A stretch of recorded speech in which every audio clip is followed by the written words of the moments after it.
Hello friends, स्वागत है आप सभी का एक नया वीडियो में जो कि है ज्योग्राफी सीरीज का। और इसमें हम बात करेंगे वोल्केनो के बारे में। मैं हूं अनुज गौतम। शुरू करते हैं इस वीडियो को।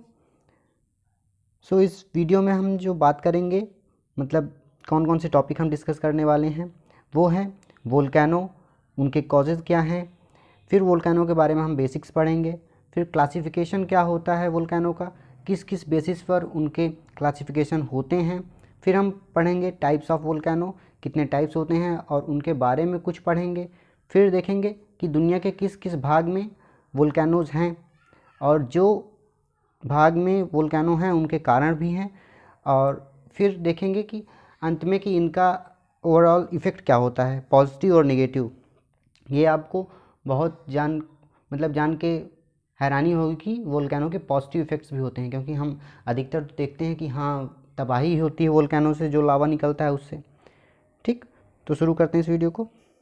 सबसे पहले वोल्केनो क्या है। वोल्केनो इज़ अ वेंट और फिशर। वेंट या फिशर मतलब जो कि अर्थ क्रस्ट में होता है और जिससे लावा, ऐश, रॉक्स, गैसेस इरप्ट होती हैं। समझ रहे हैं? तो इसका मतलब ये है कि आप मानिए कि ये एक माउंटेन है। ठीक, ये माउंटेन है। जब यहाँ से कोई मैग्मा ऊपर की ओर ट्रैवल करता है, ठीक, तो यहाँ पे अगर यहाँ से निकला मैग्मा तो इसे कहेंगे वेंट। ठीक, अगर वो किसी पतले क्रैक्स से अगल बगल की जगह से निकल गया तो उसे कहेंगे फिशर। ठीक, अब अगला पॉइंट क्या है। अगला पॉइंट है an active volcano is a volcano that is erupted in recent past. जो हाल फिलहाल के समय में वोल्केनो इरप्ट हुआ हो उसे कहेंगे हम active volcano. Mental contains a weaker zone, asthenosphere. Asthenosphere के बारे में पिछले वीडियो में बात कर चुका हूँ कि एस्थेनोस्फीयर क्या है।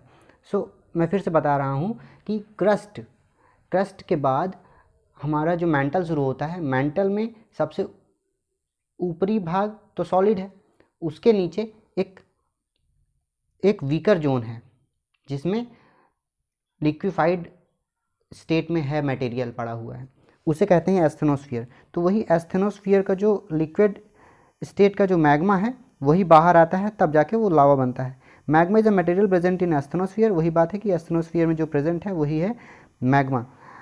अ material that flows to or reaches the ground comprises of lava, volcanic bumps, pyroclastic debris and dust, ashes, gases and the gases that में सल्फर कंपाउंड क्या हो सकते हैं। ये जो गैसेस निकलती हैं बाई वोल्केनिज्म वो हो सकती हैं सल्फर कंपाउंड्स, हो सकते हैं नाइट्रोजन कंपाउंड्स, हो सकते हैं trace amount of argon, hydrogen, chlorine. मतलब कि जो भी गैसेस निकलेंगी वो कई गैसेस कंपोजिट हो सकती हैं। ठीक, अब अगली बात करेंगे तो कॉजेज़ क्या हैं भाई। ये तो हमने समझ लिया कि हाँ वोल्केनो है क्या। वोल्केनो है जब भी अंदर का एस्थेनोस्फीयर में जो भी मटेरियल है, मतलब कि मैग्मा, वो जब बाहर आके एक फिशर या वेंट से निकलता है तो उसे कहते हैं लावा। और इस पूरी प्रोसेस को कहते हैं वोल्केनिज्म। और ये जो होता है इसे कहते हैं वोल्केनो। ठीक है, तो अब ये तो समझ गए। अब हमें जानना है कि वोल्केनो होता क्यों है। तो there is a huge difference. पिछले वीडियो में मैं बता चुका हूँ आपको कि जैसे आप क्रस्ट, मेंटल और कोर की तरफ जाएंगे, CMC, तो वैसे वैसे जो टेम्परेचर है वो बढ़ता जाएगा। तो एक लेयर से दूसरे लेयर में टेम्परेचर चेंज होता है। वही बात यहाँ पे लिखी हुई है कि the huge difference between the inner layer and the outer layer of the earth due to the differential amount of radioactivity. Radioactive material हैं, इसकी वजह से वहाँ पे different amount of radioactivity होती है। ठीक, this temperature difference gives the rise of conventional current. अब आपको पता होगा कि करंट के ट्रैवल करने के, करंट मतलब कि कोई भी हीट हो तो उसके ट्रैवल करने का एक ये तरीका है कन्वेंशनल करंट। आपने देखा होगा कि अगर आप एक रॉड लेंगे, मान लीजिए आयरन की रॉड है, उसे एक जगह कहीं आग लगी हो तो वहाँ पे अगर आगे की तरफ छुआएंगे तो पीछे का सिरा भी गर्म हो जाएगा। ये जो हीट के ट्रैवल करने वाली प्रोसेस है इसी को कहते हैं कन्वेंशनल करंट के थ्रू ही वो ट्रैवल होती है। तो उसी तरह से temperature difference gives rise to the conventional current in the mantle. The conventional currents in the mantle creates the convergent and divergent boundary weaker zone. समझ रहे हैं? जब ये कन्वेंशनल करंट ट्रैवल होती हैं तो जो भी वहाँ पे बाउंड्री हैं, मतलब कि जो भी टेक्टोनिक्स प्लेट हैं, उनमें एक कन्वर्जेंट जोन और डाइवर्जेंट जोन को बनाते हैं। ठीक है। At a divergent boundary molten semi molten time sometimes gaseous material appears on the earth at a first available opportunity. जैसे ही वो डाइवर्जेंट बाउंड्री, ठीक है, एक वीकर जोन उस मटेरियल को मिलता है तो वो खुद को निकालने की कोशिश करता है, क्योंकि वहाँ पे बहुत सारा टेम्परेचर है। टेम्परेचर की वजह से उनमें जो मतलब कि रिएक्टिविटी, या तो कहें हम कि बाहर निकलने की क्षमता, प्रेशर की वजह से वो बाहर निकलना चाहते हैं। कोई भी एक छोटी सी भी अपॉर्चुनिटी निकली, अगर मिली उन्हें निकलने के लिए, तो उससे वो निकल आते हैं। द वोल्केनो देयर में expose a fault zones which magma में स्केप। वही फिशर टाइप वोल्केनो, कहीं भी अगर फॉल्ट मतलब कहीं भी, वही मैं बता चुका हूँ आपको कि ऐसे पतले क्रैक से निकल जाती है, उसी को फिशर टाइप कहते हैं। ठीक है। At a convergent boundary the subduction of the dense plate creates magma at a high pressure which escapes the surface as a form of violent eruption। समझ गए? अब अगर आपको मैं बताऊं कि ये मान लीजिए ये पूरी की लेयर है, ठीक है, यहाँ पे मैग्मा है, ठीक, यहाँ पे मैग्मा है। अब अगर यहाँ पे सबडक्ट हुआ, ठीक है, सबडक्ट हुआ तो इतना ये जो मटेरियल, यहाँ तक जो भी मटेरियल है, अगर वो सबडक्ट हुआ तो यहाँ से अचानक से निकलेगा मटेरियल। लेकिन अगर यहाँ पे थोड़ा सा फिशर उसे मिला तो वहाँ पे आराम से निकलना होगा उसे। ठीक है। अब आगे देखते हैं क्या है बेसिक्स। क्या है बेसिक्स? यही है कि जो मैग्मा है, magma is a term denoted for the molten rocks related to material seen inside the earth weaker zone of the mantle called the asthenosphere usually source of magma. वही मैं बता चुका हूँ कि एस्थेनोस्फीयर ही है main source of magma. Once the magma come out, वही बात कि जो मैग्मा है जब तक अर्थ सरफेस के अंदर है तब तक वो मैग्मा है, बाहर सरफेस में अगर आ गया तो हो जाता है lava. The process by which solid liquid gas material earth escape from the earth's interior to the surface is called the volcanism। तो volcanism is a process of volcano। ये प्रोसेस है जिससे कि अंदर का जो मटेरियल है अर्थ के अंदर का वो बाहर आता है सरफेस पे। ये पूरी प्रोसेस ही है वोल्केनिज्म। Classification of volcano. तो क्लासिफिकेशन की जब हम बात करते हैं तो पहले हम देखेंगे किस किस बेस पर हम क्लासीफाई करते हैं उनको। ठीक। तो वोल्केनो की क्लासिफिकेशन की बात करें तो ये 3 बेसिस पर क्लासिफाइड होते हैं। पहला जो बेसिस है वो है फ्रीक्वेंसी। फ्रीक्वेंसी मतलब कि किस फ्रीक्वेंसी में वो इरप्ट होते हैं। ठीक। पहला है फ्रीक्वेंसी।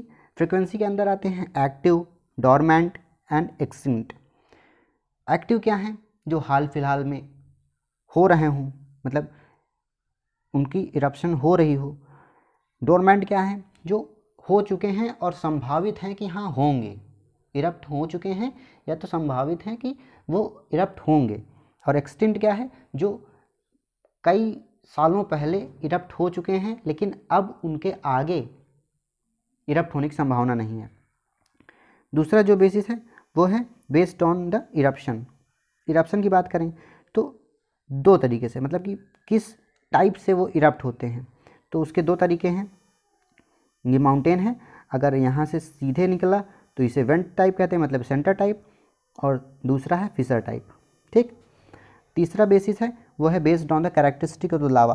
तो लावा का जो कैरेक्टरिस्टिक है उसके बेसिस पर भी हम क्लासीफाई करते हैं कि वोल्केनो क्या है, कौन सा है। दो तरीके के लावा होते हैं, एक एसिडिक, एक बेसिक। इतना समझ लिए हैं हम। अब आगे चलते हैं फ्रीक्वेंसी के बेसिस पर। Active volcano they are active and may erupt any time. Active मतलब कि वो एक्टिव हैं पूरी तरह से और इरप्ट हो सकते हैं कभी भी। Dormant they are not active but if triggered, मतलब कि कहीं भी अगर अर्थ के सरफेस के नीचे, मतलब कि मेंटल में या तो कोर में कोई भी एक्टिविटी हुई बड़ी तो वो इरप्ट हो सकते हैं। जैसे कहीं भी अगर टेक्टोनिक्स प्लेट डिस्टर्ब हुई तो वो इरप्ट हो सकते हैं। एक्सटिंक्ट मतलब these volcanoes are dead and can not be erupted any more, मतलब उनका जो इरप्ट होने का चांस है वो ख़त्म हो चुका है। अब आगे बात करें सेंटर एंड फिशर। ये क्या है? ये है टाइप मतलब कि ये based on the eruption of the volcano. दो टाइप हैं, centre and fissure type. Centre क्या है? सेंटर वो हैं जो मतलब कई बार बता चुका हूँ कि अगर ऊपर से ऊपरी पॉइंट से निकलते हैं तो वो सेंटर है, फिशर से निकलते हैं तो फिशर टाइप है। Upon the type of the eruption they produce explosive और सेंट्रल, मतलब कि जो भी सेंटर से निकलेंगे, सेंटर से निकलने वाले अधिकतर एक्सप्लोजिव होते हैं।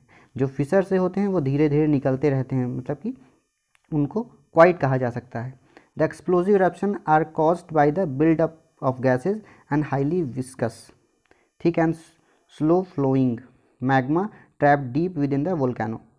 गैसेस बनती हैं तो यहाँ से निकलती हैं। ठीक, अब अगला टाइप जो है वो लावा के टाइप दो प्रकार के हैं, एसिडिक या basic.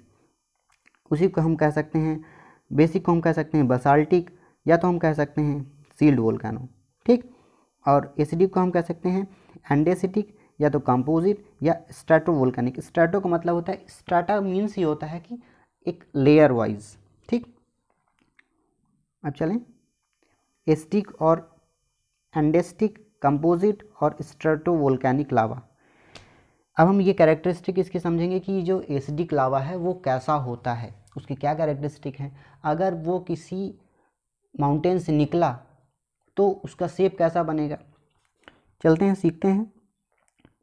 These lavas are highly viscous, viscous मतलब they are high melting point. ठीक, हाईली विस्कस का मतलब होता है कि इनमें आप ये समझ लीजिए विस्कोसिटी एक प्रॉपर्टी है मटेरियल की जो उसकी फ्लोइंग क्षमता, फ्लो होने की क्षमता को बताता है। तो हाईली विस्कस मतलब कि इनकी क्षमता नहीं है आगे बढ़ने की, मतलब कि इनका जो एक कहें कि एक लेयर का दूसरे लेयर के साथ अट्रैक्शन ज़्यादा होता है। समझ रहे हैं? आप कंपेयर करिए कि पानी और शहद, पानी कम विस्कस होता है और शहद ज़्यादा विस्कस होती है। ठीक, these are the light coloured, low density and have high percentage of silica. They flow slowly and seldom travels before solidifying. ठीक, ये मतलब कि इनका जो फ्लो है वो बहुत स्लो होता है। क्यों? क्योंकि ये हाईली विस्कस होते हैं। और सेल्डम ट्रेवल्स फार बिफोर सॉलिडिफाइंग, मतलब कि अधिकतर मतलब ये ट्रैवल करते हैं बिफोर सॉलिडिफाइंग। ठीक, the resultant volcanic cone is therefore stratified. समझ रहे हैं आप? मैं डायग्राम से बता रहा हूँ आपको कि आप मान लीजिए कि ये एक पॉइंट है, यहाँ से लावा निकल रहा है। ठीक है, अब ये ज़्यादा दूर तक तो ट्रैवल करते नहीं हैं, तो स्लोली ये बढ़ते जाएंगे। उसके बाद फिर एक लेयर आई नीचे से, एक झटका आया तो फिर उसके ऊपर आया, सॉरी कलर बदल दूं मैं आपको तो और आसानी होगी। हाँ, तो उसके ऊपर ये एक लेयर आ रही। ठीक, उसके बाद फिर अगर एक झटका आया नीचे से तो तीसरी लेयर ये आ जाएगी। तो यही है कि इनके एसिडिक मतलब कि ये हाईली विस्कस होने की वजह से ये ज़्यादा दूर तक मतलब पतली लेयर नहीं बनाते, मोटी लेयर बनाते हैं और उसके ऊपर लेयर चढ़ती जाती है। तो यही कहते हैं स्ट्रैटिफाइड मतलब कि लेयर वाइज बनते जाते हैं। ठीक, अब the resultant volcanic cone is therefore stratified, ये हो गया। The rapid solidifying lava is a went obstruct the flow of the outpouring lava resulting the loud explosion. Rapid solidifying, तो इनका जो सॉलिडिफिकेशन होता है वो बहुत तेज़ी से हो जाता है। सॉलिडिफिकेशन मतलब कि इनका जैसे ही बाहर निकले तो ठंडे हो जाते हैं। ठीक, जो सॉलिडिफिकेशन कभी कभी ऐसा होता है कि वेंट में ही सॉलिडिफिकेशन हो जाता है, और जब वेंट ही बंद हो जाएगा तो उनके गैसेस निकले का जरिया बंद हो जाएगा। जब माउंटेन के अंदर की गैस नहीं निकल पाएगी तो ये एक्सप्लोजिव हो जाएंगे, मतलब कि एक वायलेंट रूप इनका समझ में आएगा। Throwing out the many volcanic bombs और पाइरोक्लास्ट वो मटेरियल ही होते हैं जो अंदर से निकलते हैं लावा के, मतलब वोल्केनो के। Sometimes these lavas are so viscous that they form a lava plug at a centre like the mount Pelee Martinique. ये हैं कैरेबियन आइलैंड्स में। Andesitic lava flow occurs mostly along with the destructive boundaries. ये एक हमें acidic lava का मिल गया कि जो भी डिस्ट्रक्टिव बाउंड्रीज, डिस्ट्रक्टिव मतलब कि आप मान लीजिए कन्वर्जेंट बाउंड्री। कन्वर्जेंट वो होता है कि जब दो प्लेटें ऐसे हैं, उनका दोनों का मूवमेंट एक तरफ हो, दोनों एक तरफ ही जाना चाहें तो उसे कन्वर्जेंट बाउंड्री कहेंगे। डाइवर्जेंट बाउंड्री वो होती है जब ये दो प्लेटें हैं वो दोनों अपोजिट डायरेक्शन में जाना चाहें, तो ये है डाइवर्जेंट बाउंड्री। अब हम चलेंगे बेसिक लावा या बसाल्टिक या shield lava. These are the hottest lavas. एक हमें कैरेक्टरिस्टिक मिल गई कि ये हॉट लावा हैं। They are dark coloured basalt rich in the iron and magnesium poor in the silica. आप समझ रहे हैं, आयरन मैग्नीशियम में रिच होने का मतलब कि जहाँ पे ये आउटपोर होंगे वहाँ पे जो भी माइनिंग इंडस्ट्री हो गई उसको फ़ायदा होगा। They flow out of volcanic vent quietly and they are not very explosive. ये हमें पता चल गया कि पिछला जो था मतलब एसिडिक लावा होते हैं जो वो एक्सप्लोजिव होते हैं, लेकिन जो ये बेसिक लावा हैं ये not explosive due to their high fluidity. इनकी मतलब फ्लूडिटी ज़्यादा है, मतलब इनकी विस्कोसिटी कम होगी। High fluidity, they flow readily with speed of 10 to 30 miles per hour। They affect extensive areas. Extensive areas क्यों? क्योंकि भाई जब उनकी स्पीड फ्लो करने की ज़्यादा है तो वो ज़्यादा एरिया कवर करेंगे, ज़्यादा एरिया कवर करेंगे तो भाई इनका टेम्परेचर ज़्यादा है ही, ज़्यादा एरिया कवर करने की वजह से, टेम्परेचर ज़्यादा होने की वजह से ये जैसे ही निकलेंगे तो आसपास के सारे जंगल ही बर्बाद कर देंगे। टेम्परेचर इतना ज़्यादा है कोई भी पेड़ नहीं टिक सकता इनके सामने। The resultant volcano is gently sloping with the wider diameter and form a flattened shield और डोम। ये बात समझ रहे हैं? मैं बताता हूँ आपको कि जब आप मान लीजिए कि ये पॉइंट है, ठीक, ये पॉइंट है। अब यहाँ से नीचे से एक वोल्केनो से मैग्मा निकला, लावा बाहर हुआ, तो जब ये बह जाएगा बहुत दूर तक बह जाएगा तो ये जो स्लोप होगा वो जेंटल होगा। ऐसा नहीं होगा कि अगर यही होता कि ऐसे निकलते यहीं पे अगर सॉलिडिफाई हो जाता तो अगला निकलने वाला फिर यहाँ पे सॉलिडिफाई होता, फिर यहाँ पे, तो उसका जेंटल स्लोप नहीं होता। लेकिन जो बेसिक लावा होते हैं उनके साथ ये है कि ये तुरंत सॉलिडिफाई नहीं होते हैं, दूर तक ट्रैवल करते हैं, तो इसका जो स्लोप होता है वो जेंटल होता है। Seal type lava flows in common along with constructive boundaries. तो जो एसिडिक लावा होते हैं वो डिस्ट्रक्टिव बाउंड्रीज से निकलते हैं, लेकिन बेसिक कंस्ट्रक्टिव से। और मतलब कंस्ट्रक्टिव मतलब डाइवर्जेंट बाउंड्रीज। डाइवर्जेंट वही जो एक दूसरे से अपोजिट डायरेक्शन में ट्रैवल करते हैं। उसके बाद हम टाइप्स ऑफ वोल्केनो के टाइप क्या होते हैं। मतलब कि ये तो हम लावा के आधार पर बोल चुके कि कैसा लावा निकलता है, कैसा मैग्मा होता है, उसके आधार पर कौन से वोल्केनो बनते हैं। अब वोल्केनो जो बनते हैं वो किस टाइप के होते हैं। तो पहला है सील टाइप वोल्केनो, दूसरा है सिंडर कोन, तीसरा है composite and caldera, flood basalt province and mid oceanic ridge. पहले नंबर पर चलते हैं सील वोल्केनो। इनको कैसे समझें?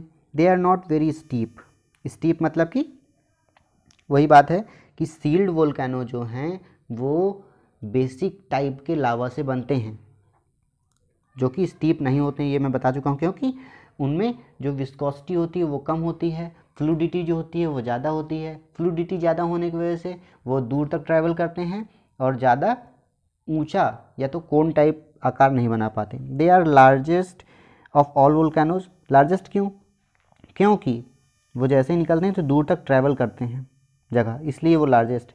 फ्लोज फार डिस्टेंस। हवाईयन वोल्केनो, हवाई एक मतलब हवाई आता है तो यूएसए के अंदर, तो ये एक आइलैंड टापू है, तो वही है, तो वहाँ पे वोल्केनोज हैं, वो फेमस एग्जांपल हैं सील्ड वोल्केनो के। Shield volcanoes have low slopes and consist almost entirely frozen lavas. ये तो मैं बता चुका हूँ कि भाई इनका जो स्लोप है वो लो क्यों है, क्योंकि फ्लूडिटी ज़्यादा होती है। If you were to fly, हाँ, तो उनके ऊपर से आप उड़ेंगे तो वो आपको अपीयर होंगे जैसे कि वो सील्ड एक बड़ा सा पतली सीट होती है लेकिन सील की तरह लगती है। These volcanoes are mostly made up of basic, हाँ वही मैं बता चुका हूँ, less viscous, a type of lava that very fluid when erupted. For this reason these volcanoes are not steep. दे मतलब एक अगर पॉइंट आप समझ लेंगे, सिर्फ एक पॉइंट, तो उससे कई पॉइंट आप जोड़ सकेंगे। कैसे? आप मान लीजिए कि बेसिक है मतलब कि उसकी फ्लूडिटी ज़्यादा होगी, फ्लूडिटी ज़्यादा है मतलब विस्कोसिटी कम होगी, विस्कोसिटी कम होने की वजह से फ्लूडिटी अब ज़्यादा ही है तो वो दूर तक ट्रैवल करेंगे तो उनका एरिया बड़ा होगा, एरिया बड़ा होने की वजह से ज़्यादा समस्या करेंगे। तो आप ये भी कर सकते हैं कि ये डाइवर्जेंट बाउंड्रीज में होते हैं, मतलब एक पॉइंट समझ लीजिए तो आप कई पॉइंट बना सकते हैं उससे। The upcoming lava moves in form of fountain and throws out of the cone top and vent and develops the cinder cone हम आगे बात करेंगे। सिंडर कोन क्या है? Cinders are the extrusive igneous rocks. A more modern name is cinder or scoria. स्कोरिया कहते हैं cinder cons को अभी फ़िलहाल में। तो इस सिंडर कोन का एक पॉइंट इधर चला गया है। ये अपकमिंग लावा, इसमें क्या होता है कि these upcoming lavas fountain throws out of the cone. तो जो सिंडर कोन होता है उसमें आप मान लीजिए ये सरफेस है, यहाँ से निकलेगा कोई लावा तो तेज़ी से निकलते हैं फाउंटेन की तरह। तो ये जब ऊपर से नीचे आते हैं तो यहीं पे वो उनका सॉलिडिफिकेशन हो जाता है। सॉलिडिफिकेशन होने की वजह से जो ऊपर का मतलब कि माउंटेन जब बनता है तो वो एक आकार लेता है फाउंटेन की तरह, मतलब कोन की तरह, इसीलिए सिंडर कोन इसे वोल्केनो कहा जाता है। स्मॉल वोल्केनो वही होते हैं क्योंकि ये फाउंटेन है, मतलब कि प्रेशर से निकलेंगे। Consist of almost entirely loose grainy and cinder cone, मतलब cinders and almost no lava. Grainy मतलब जो भी अंदर से लावा निकलता है वो कम होता है, इसलिए ये स्मॉल होते हैं। They have very steep sides. Usually बात यही है कि ये टॉप बनाते हैं, यहाँ पे ऐसे टॉप बनाते हैं तो इनका जो स्टीप है, मतलब कि जो भी इनका स्लोप है वो स्लोप ज़्यादा होगा, ऐसा होगा ना कि ऐसा, ठीक। और ये भी बात है कि जब ये ऊपर से इनके लावा निकलता है तो प्रेशर की ज़्यादा होने की वजह से यहाँ पे ऊपर की तरफ एक क्रेटर बन जाता है। क्रेटर क्या कहते हैं? एक गड्ढा की तरफ। एक माउंटेन है अगर तो उसमें एक गड्ढा की तरह बन जाता है जिससे वो मटेरियल निकलता है।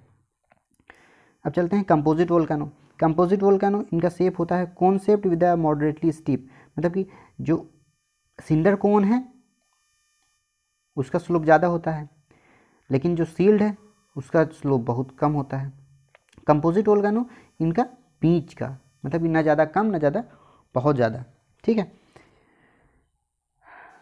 Volcano is called the strato or composite volcano because they consist of the layer solidifying lava mixed with the sand and gravels like volcanic rocks called the cinder or volcanic ash।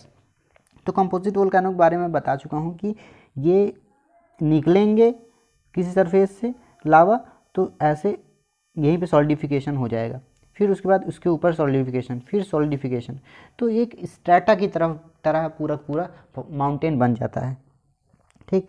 They are characterised by the eruption of cooler and more viscous lava, मतलब viscosity ज़्यादा है मतलब fluidity कम होगी, ज़्यादा दूर तक travel नहीं करेंगे तो एक दूसरे के ऊपर लेयर बनाते चले जाएंगे। These volcanoes often result in explosive eruption along with the lava large quantities of the pyroclastic materials ashes and their way to ground। तो लावा के साथ साथ पायरोक्लास्टिक मटेरियल भी निकलते हैं। these materials accumulates the vicinity of the vent openings and leading to the formation of layers and this makes the mounds appear the composite volcano। composite volcano वही बात जो कि स्ट्रैटा की फॉर्म में ये निकलता है और उसी तरह वो सॉलिडिफिकेशन हो जाता है, तो इसी के लिए इसे कहते हैं कंपोजिट वोल्केनो। नेक्स्ट है हमारा कैल्डेरा। अब कैल्डेरा आप ये पिक्चर देख सकते हैं, ये क्रेटर, तो आप क्रेटर आप समझते हैं कि मान लीजिए कि ये एक सरफेस है ऐसा, ऊपर से कोई भी मटेरियल गिरा तो एक गड्ढा ऐसे बन जाता है, इसे कहते हैं क्रेटर। लेकिन कैल्डेरा ऐसा होता है कि ये ऐसे वोल्केनो होते हैं कि अगर मान लीजिए कि ये सरफेस है, तो इतनी तेज़ी से इस यहाँ से एक्सप्लोज़न होता है कि यहाँ का जो मटेरियल होता है वो सारा का सारा खुद के वेंट में ही गिर जाता है, तो वहाँ पे गड्ढा की तरह बन जाता है वो ऐसे दिखता है। इसे कहते हैं कैल्डेरा। अब पॉइंट समझ लेते हैं कि पॉइंट्स क्या लिखे हैं। These are the most explosive होने के कारण ही ऊपर का वेंट का मटेरियल खुद में गिर जाता है। They are explosive so they when erupt tend to collapse themselves, वही जो मैं बता चुका हूँ। Their explosiveness indicates that the magma chamber is large and close vicinity. Caldera differs from the crater in such a way that caldera is a huge depression caused by the collapse after the large scale eruption, whereas the crater is small, steep, wide volcanic depression bored out the eruptive plume. Flood basalt province क्या है? These volcanoes outpour highly fluid lava that flows for a long distance. बहुत ज़्यादा दूरी तक ये travel करते हैं। इसका वोल्केनो का जो भी लावा होता है। द डेक्कन ट्रैप्स पूरी तरह से इसी से बना हुआ है। डेक्कन ट्रैप्स आप जानते हैं, हमारा पूरा दक्षिण भारत, मतलब या हम कहें कि हमारा पूरा साउथ इंडियन सब कॉन्टिनेंट पूरा इसी से बना हुआ है। फ्लड बसाल्ट प्रोविंस है। हाँ, मिड ओशनिक रिज क्या है? These volcanoes occurs in the oceanic areas. There is a system of mid oceanic ridge more than 70,000 kilometers that stretches through the oceanic basin. Central portion of the ridge experience the frequent eruption. मतलब कि एक तरह से आप मान लीजिए कि mid oceanic ridge वही हैं वोल्केनोज जो ओशन के अंदर हैं, एक लकीर की तरह है। ठीक है, अब हम समझेंगे डिस्ट्रीब्यूशन कहाँ है। The most known volcanic activity earthquake along with the convergent plate margins and mid oceanic ridge. 2 point मिल गए आपको, कन्वर्जिंग बाउंड्रीज और mid oceanic ridge. Converging boundaries और मिड ओशनिक रिज मिल गया। These set to 70% of the earthquake occur in the circum Pacific belt. अब आपने एक शब्द सुना होगा, ring of fire. Ring of fire एक पैसिफिक ओशन में एक लकीर की तरह है, जिसे कहते हैं क्योंकि वहाँ पे अधिकतर 70% मतलब वर्ल्ड के 70% वोल्केनो सिचुएटेड है, इसलिए उसे कहते हैं रिंग ऑफ फायर। ठीक, since the almost 20% of the earthquakes take place in the Mediterranean Himalayan belt includes the Asia minor, Himalayas and parts of the north west China. ये पॉइंट्स हो गए। सिंस द 17th सेंचुरी 480, ये तो एक report है सिर्फ, कि 480 volcanoes have been reported to be active. Of these, nearly 400 are located in the Pacific Ocean, and 80% of the Midward Belt across the Mediterranean Sea, Alpine, Himalayan, and Atlantic and Indian Ocean. The belts of the highest concentration is Aleutian Kurele Islands और Melanesia, New Zealand, tonga belt. ये सभी areas वो हैं जहाँ पे ज़्यादा concentration है volcanoes का। Only 10% and 20% of the volcano activity is above the sea, and terrestrial volcanic mountains are small when compared to the submarine counterparts. समझ रहे हैं? इस सबमरीन में जो भी हैं, मतलब कि ओशन के अंदर हैं, उनके कंपेयर में बाहर वाले स्मॉल हैं, टेरेस्ट्रियल। अब डिस्ट्रक्टिव इफेक्ट, भाई अब वोल्केनो हो गया, हम पढ़ लिए कि वोल्केनो क्या है, क्यों होता है। अब जो मानव जीवन है उसमें उसका प्रभाव क्या पड़ता है, किस प्रकार से प्रभाव पड़ता है, वो हम इसमें जानेंगे। ठीक, showers of the cinder and bombs causes the damage of the life that is eruption of. ये सारे पॉइंट दिए गए हैं और ये बगल में दिए गए हैं जो भी एग्जाम्पल की ये जो भी घटनाएं हुई उनमें से हम ये सीख सकते हैं। सुनामी भी होती है, कई बार हम देखते हैं कि सुनामी कैसे, सुनामी इस प्रकार से कि जब भी आप मान लीजिए कि एक वोल्केनो आया, ठीक, वोल्केनो की वजह से नीचे का मटेरियल खाली हुआ, नीचे का मटेरियल खाली होने की वजह से टेक्टोनिक्स प्लेट डिस्टर्ब हुई। टेक्टोनिक्स प्लेट अगर ऐसा हुआ कि वो अगर ओशनिक एरिया के अंदर ही हैं तो उसका जो भी ओशन का वाटर है वो डिस्टर्ब होगा। वाटर डिस्टर्ब होगा तो उनमें जो मूवमेंट होगा वो वेव का फॉर्म लेगा, वो फिर डिस्ट्रक्टिव वेव बन जाएंगी, उसी को कहेंगे सुनामी। और क्या होता है, the collapse of the volcanic landform in the seas of the ocean called tsunamis मैं बता चुका हूँ। The ashes from the larger eruption disappear, वो dispersing over a large areas can lower the temperature at the regional or global scale. ठीक, in Hawaiian type eruption a single flow spread widely on open slopes and down valleys, rivers engulfing entire cities। जो भी ज़्यादा दूर तक travel करेंगे वो कभी कभी हो सकता है कि अगल बगल जो सिटी हैं उनमें पहुंच जाए।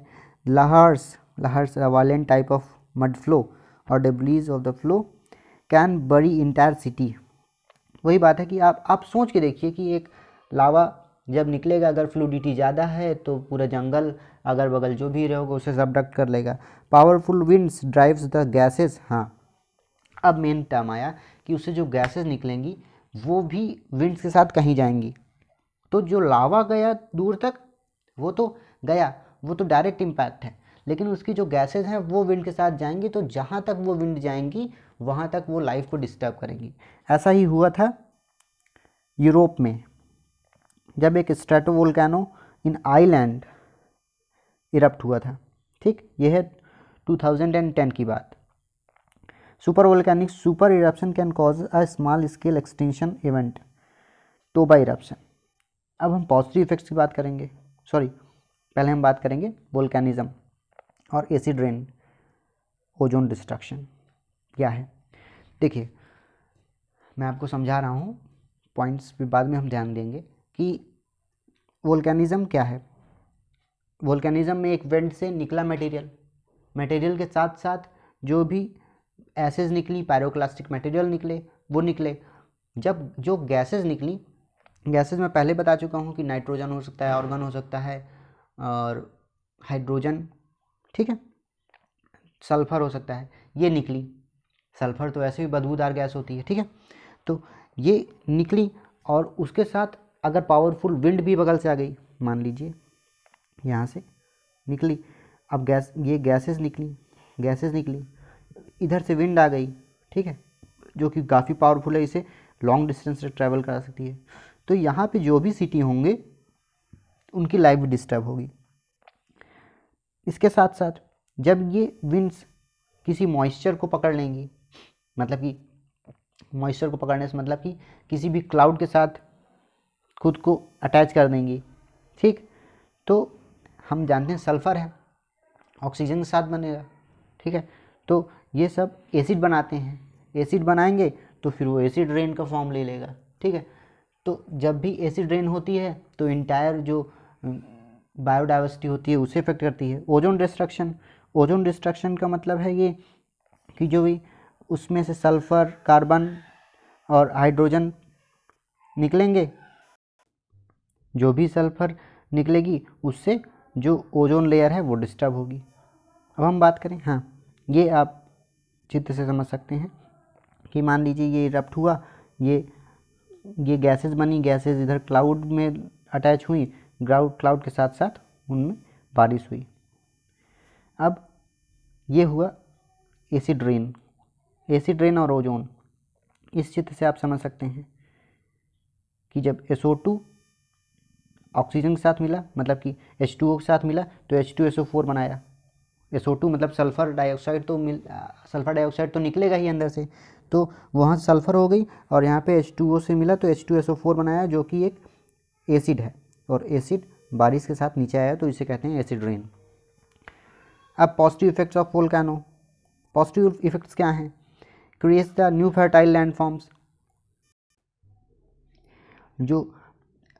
जो भी उसके साथ अंदर से मटेरियल निकलेगा वो एक नया और फर्टाइल लैंडफॉर्म की क्रिएशन करेगा। और volcanic ashes that's very fertile, ये वेरी फर्टाइल होते हैं किसके लिए? फार्म एंड ऑर्किड्स के लिए। ऑर्किड्स क्या है? मतलब बाग बगीचों के लिए। आप ये जानते होंगे कि जो मेडिटेरेनियन एरिया है, मेडिटेरेनियन मतलब मेडिटेरेनियन सी के अगल बगल का जो भी एरिया है वहाँ पे फलों की पैदावार ज़्यादा होती है। उसका कारण क्या है? क्योंकि वहाँ पे भी ज़्यादा मात्रा में लोकेटेड हैं वोल्केनोज, ठीक।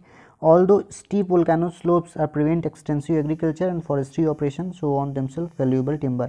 तो जब वो फर्टाइल होने की वजह से वहाँ पे आपको एग्रीकल्चर भी मिलेगी, आपको वहाँ पे ऑर्किड्स भी मिलेंगे, आपको वहाँ पे जंगल भी मिलेंगे। जंगल मिलने के कारण है कि वहाँ पे टिम्बर भी मिलेंगे। जंगल मिलने की वजह से हो सकता है कि आपको वहाँ पे मसाले भी मिले। तो एक चीज़ होने की, सिर्फ फर्टाइल होने की वजह से आपको कई सारे बेनिफिट मिल जाएंगे।